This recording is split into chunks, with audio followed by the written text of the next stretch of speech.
But first, political leaders usually look forward to overseas trips, while the schedule's frantic, absolutely frantic, let me tell you.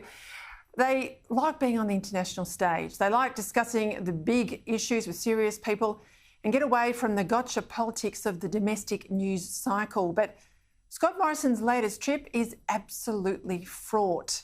First, there's the vengeful French president still smarting over losing the submarine contract, who's just accused the Prime Minister of lying.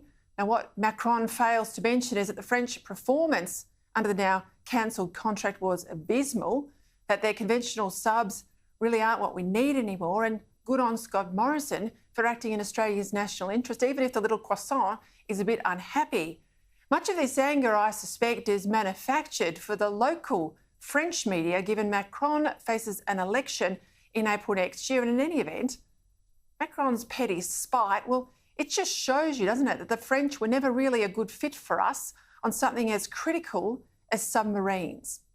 And then there's the whole Glasgow pantomime, where every concession Scott Morrison makes dismays his Conservative supporters here, but nothing, he says, is good enough to please the Green zealots there, who want coal banned and meat-free Mondays by 2030.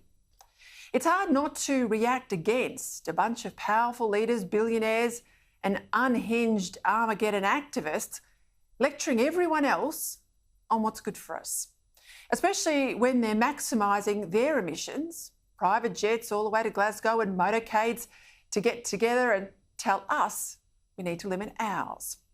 The 30,000 heads of government, ministers, officials, lobbyists, rent seekers and attention-grabbing celebrity types that are all expected to attend, well, they'll emit over 50,000 tonnes of CO2, equivalent to burning around 25,000 tonnes of coal or consuming 122,000 barrels of oil.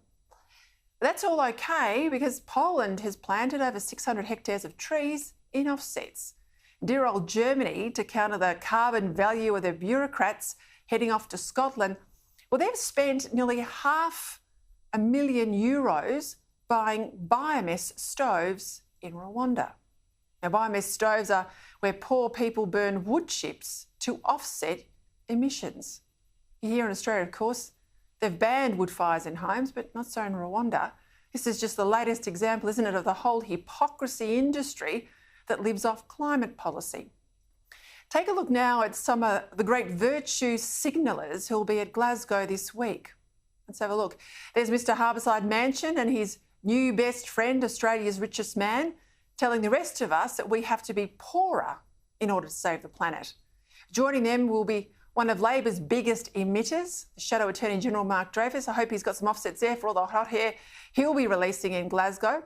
Plus the world's most overhyped teenager giving more overwrought lectures to adults.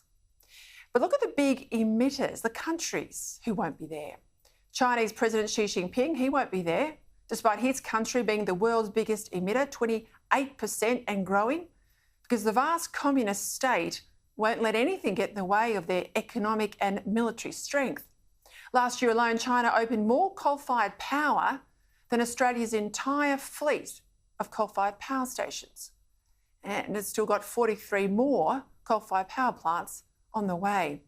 Nor will Vladimir Putin be in Scotland. Not a priority, he says. And besides, why would he want to wean Europe from its dependence on Russian gas, which gives Putin political power and his government billions of dollars from the West? The Iranians? Well, they won't be there because their focus is on exporting Islamic revolution, not climate change. Nor will we see the Brazilian President Bolsonaro in Scotland, despite his country's beef exports and mining. Instead, Brazil's just getting ready to step into any market gap that we might leave as we head to net zero. India will now be there, but they won't be making any big commitments, we're told, and why should they? They've got 100 million of their own people who don't even have access to power, and they know electricity access is a massive driver in alleviating poverty. Now, don't get me wrong, I'm not opposed to sensible emissions reductions, but we should stop lying about what's happening in Glasgow. It's a giant transfer of wealth and power from the developed world to the developing world, which of course, according to the UN, still includes China, even though China is about to be the world's largest economy and already has the world's biggest navy. Because whatever we do here in Australia will make no difference at all to total emissions, but will hurt taxpayers and businesses here, this is all a futile green gesture. Don't believe the hype about renewable power being cheap either. If it really were cheap, it wouldn't have to be subsidised or indeed mandated. From here on in, lowering emissions isn't just about the solar panels on your roof or wind turbines and the paddocks in country Australia. That's all the low-hanging fruit. That's been done.